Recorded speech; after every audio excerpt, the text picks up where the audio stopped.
Hey, what is up, everyone? It's Rich. All right, welcome to the continuation of Halloween week. So, I wanted to flip the script a little bit and then look at something super contemporary, modern. It's a digital painter who I love. He's on ArtStation. His name is Piotr Jablonski. Piotr. Piotr. It's a little tricky to pronounce it. I believe he's a Polish artist. He's really, really good. You'll definitely get, for comic book fans, you're going to get a comic book fix. But he's like a man. It's like he's really, really good. He's really good. Um, he did a series of Elric paintings that are in here that are amazing. You'll get like a little bit of a Brahm vibe from some of his work. I don't know if it's an influence on him. At times, even a little tiny bit of some of Jay Lee's stuff that he did on maybe like Ozymandias or Superman, Batman. Again, maybe not an influence, but I think it might be a little bit of like a Rockwell or early Frazetta thing. I'm not really sure who Piotr's influences are, but he's great. So we're going to go into full screen mode. Some of these are more sort of, I don't know if I would call it surreal fantasy, but he's definitely got a horror slant, and the horror pieces that are in here are really, really cool. They're usually quite well, you'll see. So this is a beautiful, beautiful painting, digital painting. He's great. He's great with everything, really. He's a top dog. I mean, there's just no two ways about it. The guy's phenomenal. Um, he It's just so good. He draws so well. He has such great ideas. He's real special. There's an artist named Sergei Kolosov who was sort of was like this too. When Sergei came on the scene, it was like he was a game changer. This guy to me is almost like son of Sergei. But this again isn't maybe necessarily horror, but still a really really fantastic piece. And he works in themes. He doesn't post a lot of art, sadly, because he's always working. And a lot of the stuff that he works on is for publishers, and publishers meaning generally probably game and movie design. And so he's got like NDAs up the yin yang, and most of these guys and girls have to kind of squeeze in some of this stuff on the side because they are working all the time. There's like three of these pieces with these little astronaut kids. Again, I wouldn't necessarily call this horror, but hang with me because you're going to see some pieces that are incredible. And these are incredible too. He's so good with like lighting and just man, it's just always so fun to check out. These are all early works of his too. So there's so many good artists on ArtStation. Man, when I was grabbing this, I was kind of looking at some of his likes and favorites and poking around a little bit. And here we go into some of this stuff. And man, it's just like the talent pool out there is ridiculous. It's so freaking high. But I mean, that's to me that's a very positive thing because it just means that like art has advanced and that people are getting better and we're able to see better work, and that can only really benefit us. It just sets a standard that you want to reach, with your own work. So again, that's anyone who draws, I'm sure, can appreciate what this guy's up to. This is cool. So these were I'm trying to remember what this is for exactly, but he did a series of these pieces, and they're actually really cool. But like this right here is an example of I was saying that. Sorry, I'm trying to grab this right here. Like Jay Lee, you see a little bit of these kind of poses. Jay will turn it a little bit more, but yeah, they definitely seem to be sort of like sipping from the same sort of aesthetic in an interesting way. You see a few pieces like that. It's interesting. Um, the way the pants are and just the whole thing, the boots. This is really really good. There's I think I mentioned there's some Elric pieces in here that are awesome, but again, just a gorgeous gorgeous piece. So horror and fantasy can blend together to make some pretty terrific looking stuff that's you know disturbing but also like lovely. This is a detail of this.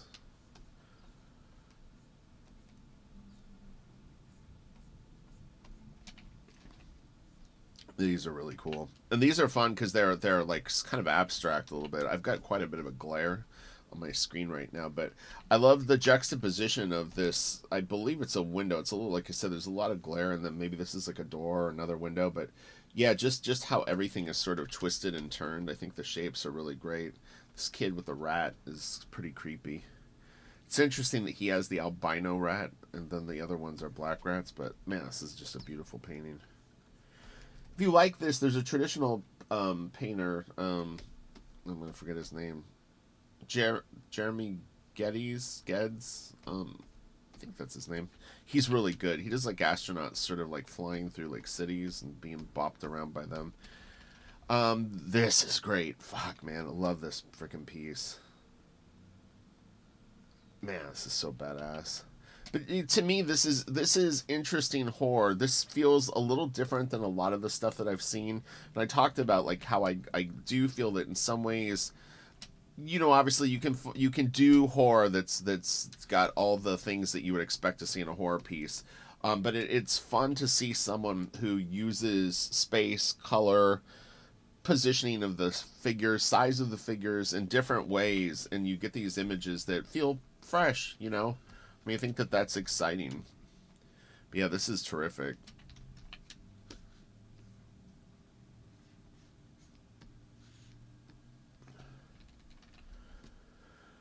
Creepy bird. Some of his actual strokes and stuff like that do remind me a little bit. Again, this is just more coincidence than anything, probably, but kind of how Mark Silvestri will lay down pencil and like overlap things, and you get these like little gaps where there's like different surfaces, like levels of surface. So pretty cool piece.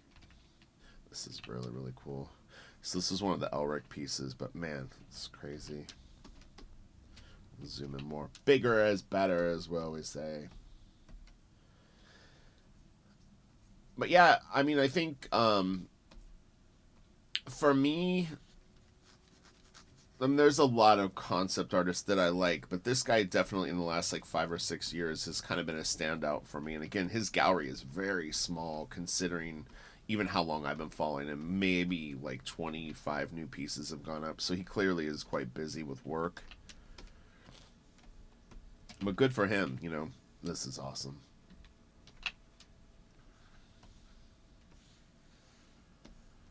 These studios, man, it's just you see such massive talent at them. It's pretty incredible. These artists are just they're so good. They're such good digital painters. They're so good at compositions and stuff like that. And they really make some like fun imagery.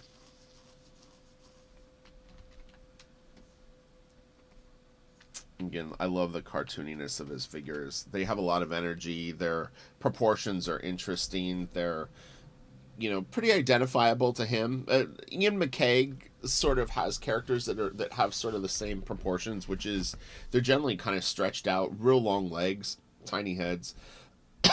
Comic book artists tend to drift a little bit towards bigger heads on their characters. Not 100% sure why that is, but maybe because we deal more with characters talking and stuff like that, that it just becomes more of a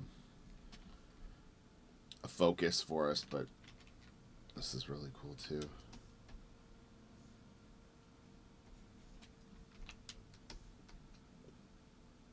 It's funny because I always save these images and look at them on like an iPad or something like that. I don't think I've ever looked at them this big on like a computer. It's kind of interesting. I'm seeing things and understanding techniques as I sort of look at it. It's interesting to see how he approaches stuff. Really, really cool atmosphere on this. Again, I talked about, like, if you follow me on Instagram, I've been posting quite a bit of the black drawing work that I did. And one of the challenges with the black drawing pieces for me has always been, this is going way back before I even started them, was how to get atmosphere. How do you, with pen and ink, doing line work, get stuff like this? You know, It's real challenging. There's certain looks that I don't like, and so I've come up with techniques just by trial and error. Honestly, a lot of the black drawing stuff was like that. It was just me going like, I need to do a waterfall. How would I do it? So this is very very cool. Might remind you of the day before yesterday a little bit, but why not? So it's could have a little bit of Beksinski in here. It's really cool though, right? It's horror. This definitely falls in the horror thing. I said if his gallery was more thick with images, I would have avoided some of the more like just like kind of fantasy stuff. But you know, he clearly has a passion for horror. And this weekend, for Super Fun Sunday, I'm gonna hit a couple of contemporary artists that are really horror. But I kind of wanted to save them for the weekend. This is cool. So this is again from that one project that he was working on. It's kind of like it reminds me of like it might be set in sort of like that BioShock sort of like steampunky kind of world. He's great with clothes though, man. Like the way he paints fabric and stuff like that is great. I love these high water pants that he puts on people. I think it's a real fun sort of look for him, and I actually enjoyed even how he drew this figure, even though it's kind of stiff and lanky. I think it actually looks kind of cool that way.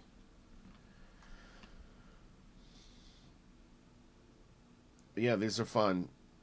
Kelsey gets a little bit of a vibe like this in his skies and stuff like that because he kind of peppers in some photography and stuff like that, and it actually gives it a little bit of a like a depth that's kind of interesting. You have to be careful with that though because you don't want to pull someone out of the imagery. This is real nice too, kind of surreal. This is a beautiful little wrap thing that he's got going on here. Let me grab a color that'll show up. This right here, the way that the smoke is, kind of folds over itself. Even twists here, comes around.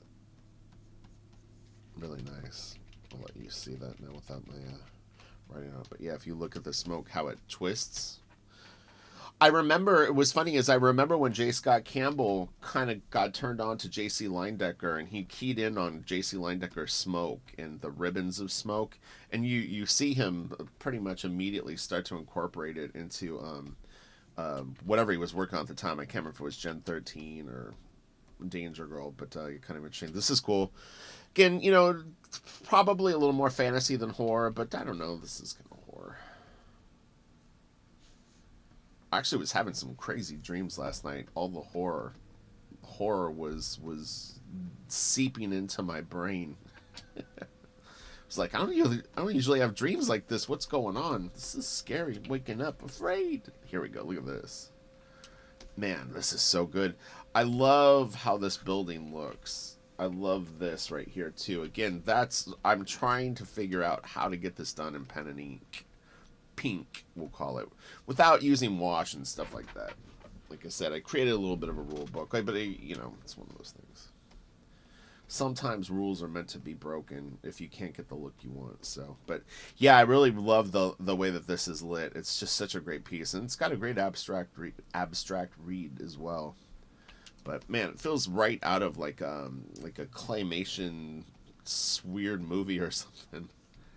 Zoom in on her, him, whatever this thing is. Looks like a woman, creepy woman.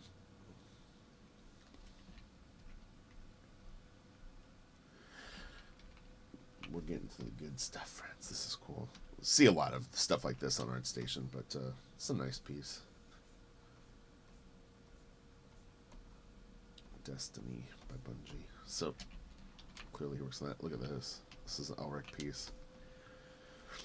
The colors are kind of brownish, broom,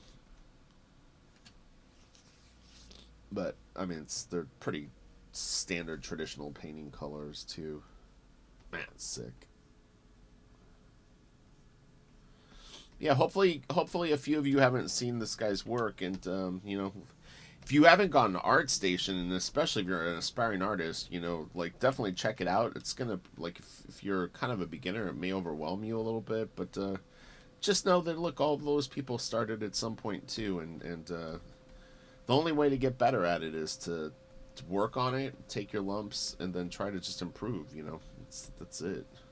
That's what all these guys do, guys and girls. This is great. give you the full read.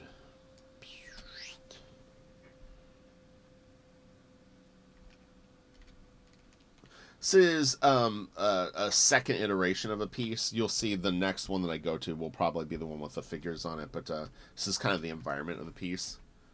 Love this little hint of like fuchsia or whatever color whatever it's called up there. I think it's kind of neat. Like some magic is going on there. Okay, so it went a little bit out of order. So this is an interesting piece. There's an artist, a painter named Richard Schmid. A friend of mine actually had him as a teacher at Art Center. He passed away quite young from, I think, ALS. But man, he was a great painter. But he would do these pieces that were kind of like this. They didn't have the same aesthetic, but it was always really, really big objects, kind of like, in sort of worlds. Pretty interesting stuff. But yeah, I don't know why. This kind of reminds me of a Richard Schmid piece, which I mean, there's a chance that this guy's seen his stuff. But again, I love these crooked buildings. I think all of this stuff is just very, very interesting to look at. These kind of David Caspar Frederick huge panels of like rock that have been sort of pushed up and messed around, and then you've got this just huge, space whale, or I don't even know what. It's a pretty insane little scene. Again, trying to look at horror from all angles. Look at this. Woo, woo, woo. Some good stuff. Very, very good stuff.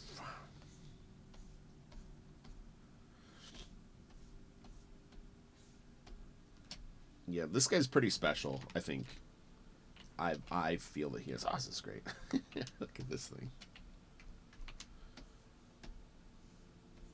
A little comical. I mean, there's a lot of these concept artists do put like a little bit of humor and sort of whimsy into their pieces, even if they're pretty serious. Depends on the artist, but it's definitely a thing, like an aesthetic that they do, and I think it just sort of, if you try to turn the dark dial up to 12 all the time, it's gonna kind of wear itself out, and I think these pieces with a little bit of oddity and weirder design are interesting. This boot or the shoe is freaking painted great. What I do? Got some sort of magic tool going right now. This is so good. Man, let me do this. I'm gonna turn it gray. Yeah. Levels. Dark. I just want to see something. Yeah, I was just curious of the actual shape of the highlights on it, because his values are pretty subtle. This is really, really cool. Again, probably leaning a bit more towards fantasy, but painted differently. I mean, this could definitely be a horror piece. There's plenty of trippy stuff going on. Your mileage may vary on what you consider horrific. I mean, a lot of horror stories too were kind of like,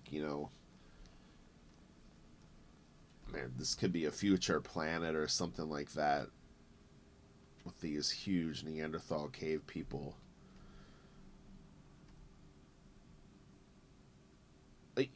Yeah, man.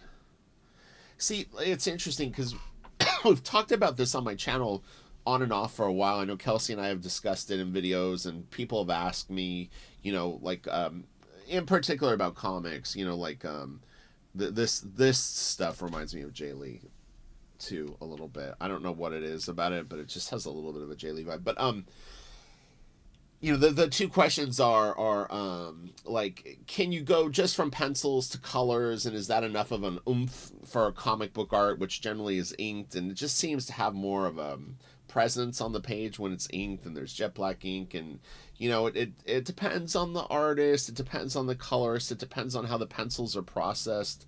I mentioned, speaking of Jay Lee, Jay has been working from pencils for many, many years, and once his wife took over coloring the work, she goes in and she adjusts the channels, from what I understand, and then also she's going in and actually isolating the blacks, I believe, and actually dropping them in, so you're not just getting, a gray area shaded in and then darkened. And then the other thing is, people go, could concept art work for comics, meaning like digital painted books? Does it have its own oomph and variety to make it interesting? Like that last piece was kind of a good example. Is like, would a book of those cave people painted that way have enough variety to be appealing in a comic, and it's obviously it's subjective. It depends on the person that's collecting it. This is one of the Elric pieces. Elric of Melniboné. Melniboné. This is pretty weird. This almost has a little bit of a Jeremy Lipking kind of vibe on this stuff. Jeremy's not a horror artist, though. He's a portrait painter, but he's really, really good.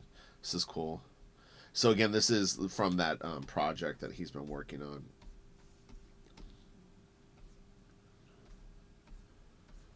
Really, really cool. Pay what you owe. She's creepy. And again, he's got that kind of beak-like nose.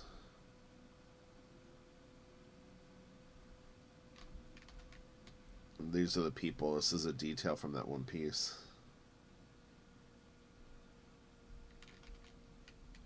This is pretty cool. Strong work, man. Digging how he paints the anatomy, the fingers. I love the sort of that blush that he puts on the like sort of hot spots of the, you know, it's like knuckles, ears, nose. There's little fleshy areas that people will generally give them a little bit of a rosy glow. But man, it's just great. It's such a good painting. I would love to see this guy do some traditional stuff. This is awesome too. And this, funny enough, like the abstract read on this does remind me of a Sergei Kolosov piece. He had some that he was turning the angle like this, and like I said, Sergei was very, very influential. I'm spacing out on what his like he has like one of those nicknames or avatar names that he would go by for a while, but he generally just goes by Sergei Kolosov now. But Sergei, man, when he came on the scene, it was like, oh shit, this guy is not only a great digital painter, but he's got like an X factor that's just really, really badass. This could be like a Mars Volta album cover. This is really cool. Look at this. I love the metal on this vehicle. In a way, it actually does have a little bit of that in the Beksinski video. There was like a burned out bus shell or something like that, and kind of had that like very crudely welded shape to the metal. And then also because of the heat and stuff like that, or the destruction that had happened to that previously, it formed kind of weird. But this has got that too. And again, he's got just the great. I mean, the painting on this is really, really cool. The fire, the pants. Like I said, I love the pants and the boots. It's just really, really awesome. So good. Again, this reminds me a little bit of Jay Lee too. Because if you see like in Batman Superman, there's a sequence where these kids fight. I think it's a young Bruce Wayne, but anyway.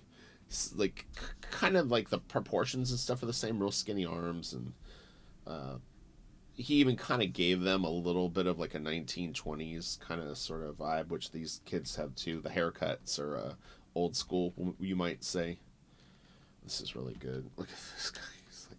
He's like honeycomb or something. It's so wild. And this is a hard shot. Man, that face and head is awesome. This hand is just really, really beautifully painted. All of this is great. This dude is a stud.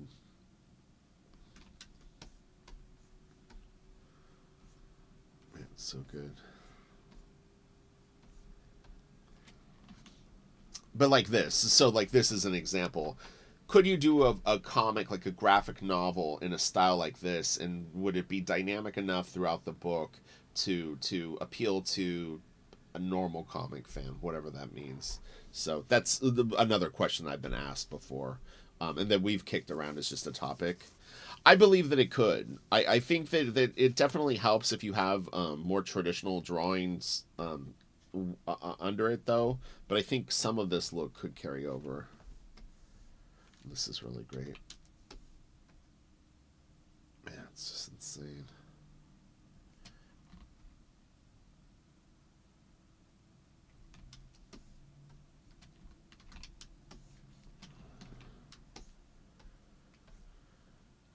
The one nice thing on ArtStation 2 is most of the digital artists aren't too shy about sharing fairly large scans of their work. So it is nice that there's not a paranoia about it where you get these like little like thumbnail size images. Oh, this is so good. Again, this has a little bit of the Jeremy Geddes vibe. Said I'm nervous that I'm messing up his first name. His last name is Geddes. I'm pretty sure his first name is Jeremy. He does these floating people kind of things too, but that's pretty disturbing, you know. She's got something going on. I believe it's a she. It's like, Mom, were you upstairs? She's like, ah. I wanted to do some. Oh, this is cool. The shadow of the person like coming up around the thing. Oh man, they're in for a surprise. I like this too. This door here makes it interesting. Um, I wanted to do something kind of on Silent Hill, but there wasn't like a focus that I could completely nail. This actually has like almost like a Maxfield Parrish type vibe, but man, this is so good.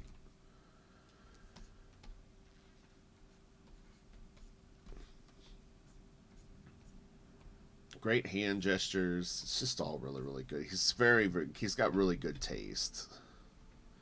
So no matter how he's putting these pieces together, they're just appealing looking images. Look at this. Man, that is so dope. So we'll zoom in, kind of check out this whole thing first. Man, it's great. Guy controls light so freaking well. And look at that. All about that negative space. That is awesome. This just looks so freaking cool. Really, really powerful images. Oh, look at this.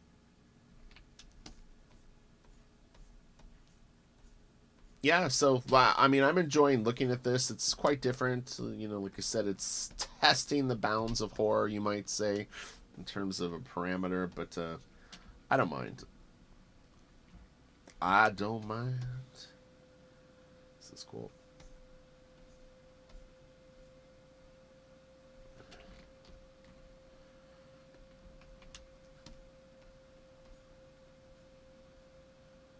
These dudes better run.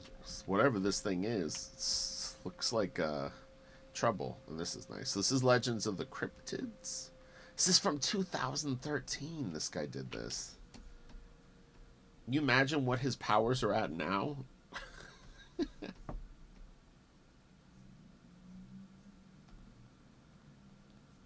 Oh man, it was funny as I could see that there was a face here, but I hadn't completely focused on it because I was really kind of trying to look at his anatomy underneath his clothes and stuff like that. Just kind of his arms feel like they're coming out at kind of a slightly odd angle, and then this lifts a little bit, so it was looking a little weird to me. I was just trying to figure out what was going on, but yeah. And then I kept seeing this, and I wasn't really seeing the whole face, but now I see the whole face. It's really cool. Jesus, the thing coming out of the mist is badass. That's really cool. This might be the last piece. So this actually had a little bit of a Beksinski vibe. That's why I wanted to show this. Is I thought that this had a little bit of the color palette, that sort of rose petal, you know, this kind of thing that we had seen in that one piece, the layers of stuff, you know, around it, and it's actually very very cool. These are really fun. Man, he's doing some great painting. It's like the way that he's laying down the paint with these little shadows and stuff is really really cool. But man, great design, great. I mean, just looks cool. This is awesome.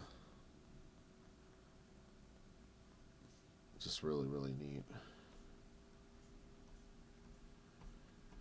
Stylish. So let's see if that was the last one. I'm thinking it's gonna be, yeah. All right. So you guys have a great day. That was about 30 minutes. So we hit it on the head. If you have recommendations for tomorrow, let me know. I was looking at some EC horror stuff, and it felt a little too light. And I mean, it's still great stuff. Don't get me wrong. But I was looking at their Instagram, and just the stuff that I was seeing was like we each video we've kind of pushed the level of like quality and realism, and it's like I mean you could dial it back and go to like more fun stuff, but it's really up to you. I didn't want to keep just doing stuff that was like really scary, but I thought this was interesting enough. So yeah, so it's Piotr Piotr. It's like Piotr, and then you just go like at the end. It's like a little Piotr Jablonski, and he is on ArtStation. I'll have a link to his page so you can go directly there. But yeah, give him a follow. If you're not on ArtStation, I would sign up and then give him a follow. Another favorite artist of mine there is Robot Pencil, who's also on YouTube and does lots and lots of uploads. And honestly, Anthony Jones, Robot Pencil, was one of the huge inspirations for me getting into giving back to artists so much, because I always felt like he was very like very giving, very non-paranoid with his knowledge. Not all artists are like that. You know, they don't want the competition, but Anthony just seems to be like, "Hey man, I learned this thing. Here, I'll show you what it is," and it's cool. You know, so he definitely inspired me. So check out Robot Pencil too. He's a digital painter, but really, really good, and very very identifiable style, and quite influential too. So, all right, I'll talk to you guys later. Have a good one. Bye.